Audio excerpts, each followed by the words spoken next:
সুপ্রিয় ভিউয়ার, এই ভিডিওটিতে আমি আপনাদের বেঙ্গালি টিউটোরিয়ালের পক্ষ থেকে HTML আইফ্রেম ট্যাগ দেখাবো। চলুন শুরু করি, আর ভিডিওটি শেষ পর্যন্ত আমাদের সাথেই থাকুন।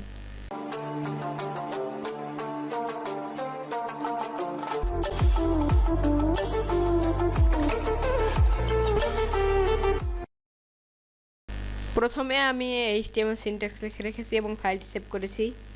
এরপর আমি টাইটেল দিচ্ছি HTML iframe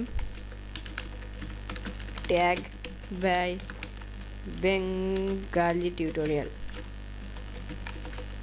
এরপর ব্র্যাকেটের লাইভ ভিডিওটি ওপেন করব।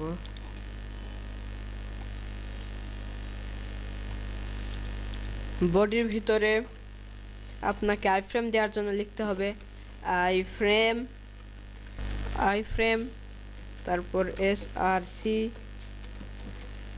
তারপরে আপনারা কোন ওয়েবসাইট বা কোন পেজ দিবেন আইফ্রেম করবেন সেটি দিতে হবে এই জায়গায়।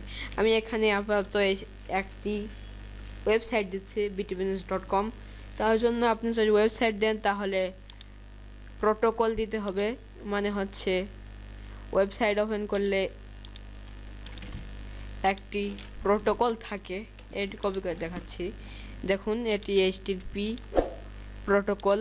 এই প্রোটোকলটি দেওয়া জরুরি, HTTP বা HTTPS। HTTP এটি, তাই আমি HTTP দিচ্ছি এবং আপনারা www দিতে পারেন বা না দিলেও হবে btbusiness.com। দেখুন আমাদের আইফ্রেম কিন্তু চলে এসেছে, লোড হচ্ছে। দেখুন আমাদের আইফ্রেম কিন্তু চলে এসেছে। এখানে আইফ্রেম ট্যাগের আরও কয়েকটি অ্যাট্রিবিউট আছে, যেমন উইড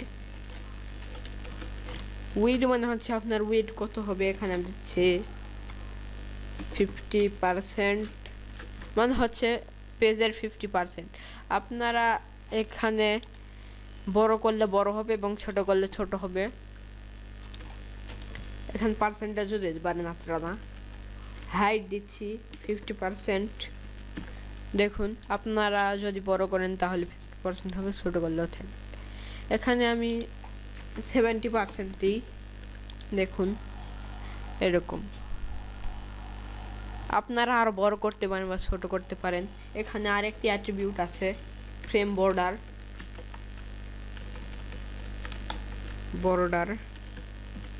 এখানে আপনারা লক্ষ্য করুন, এখানে বর্ডার আছে একটি, সেই বর্ডার বাদ দিতে পারেন। 0 দিলে বাদ হয়ে যাবে বর্ডার, এবং 1 দিলে বর্ডার আসবে। 2 কোনো ভ্যালু নেই, 1 এবং 0 আছে বর্ডারের। এখানে আমি 0 দিলাম বর্ডার। এবং এখানে আপনি আপনার ওয়েবসাইট না দিয়ে আপনার কোনো পেজও দিতে পারেন, অন্য পেজ। যেমন আমি একটি পেজ বানাই,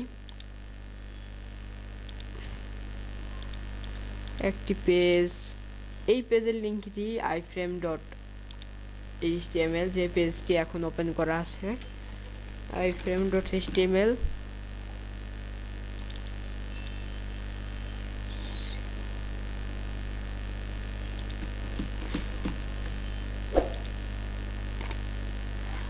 দেখুন পেজটি কিন্তু চলে এসেছে, কিন্তু বর্ডার না থাকার কারণে এটি দেখা যাচ্ছে না আইফ্রেম। দেখুন আইফ্রেম কিন্তু চলে এসেছে।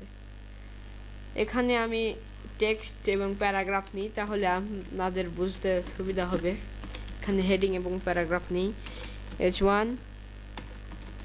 এখানে আমি বিটিভি নিউজ দিই এবং প্যারাগ্রাফ নিব একটি, libsound.com থেকে প্যারাগ্রাফ নিব।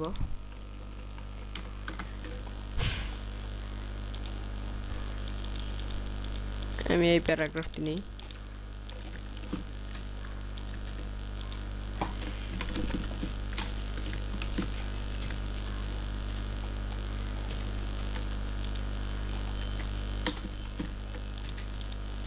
প্যারাগ্রাফ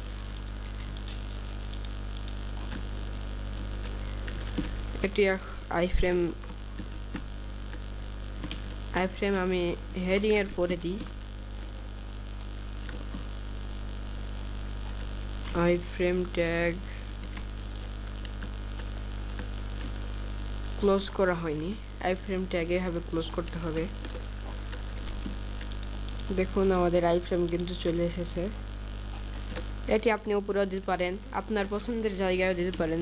একাধিক আইফ্রেমও একটি পেজ ব্যবহার করা যায়। দেখুন এই আইফ্রেম দিয়েছি, এই আইফ্রেম কিন্তু চলে এসেছে এই পেজের মধ্যে।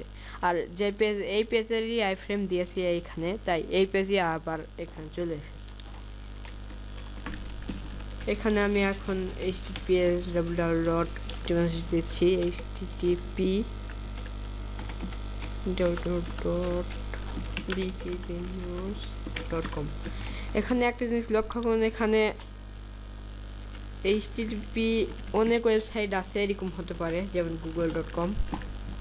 দেখুন এরকম হতে পারে। এগুলো সিকিউর ওয়েবসাইট, এগুলোতে আপনার এই আইফ্রেম কাজ করবে না। দেখুন আইফ্রেম কাজ করবে না। যেগুলো বেশি সিকিউর ওয়েবসাইট যেমন গুগল, ইউটিউব, এগুলো কাজ করবে না আপনার আইফ্রেম .com। দেখুন আমি যে আইফ্রেম দিয়েছি কিন্তু চলে এসেছে। আজকের ভিডিওটিতে এই পর্যন্তই। আমাদের সাথেই থাকুন, পরবর্তী ভিডিওর জন্য অপেক্ষা করুন। চ্যানেলটি সাবস্ক্রাইব করে বেল আইকনে ক্লিক করুন।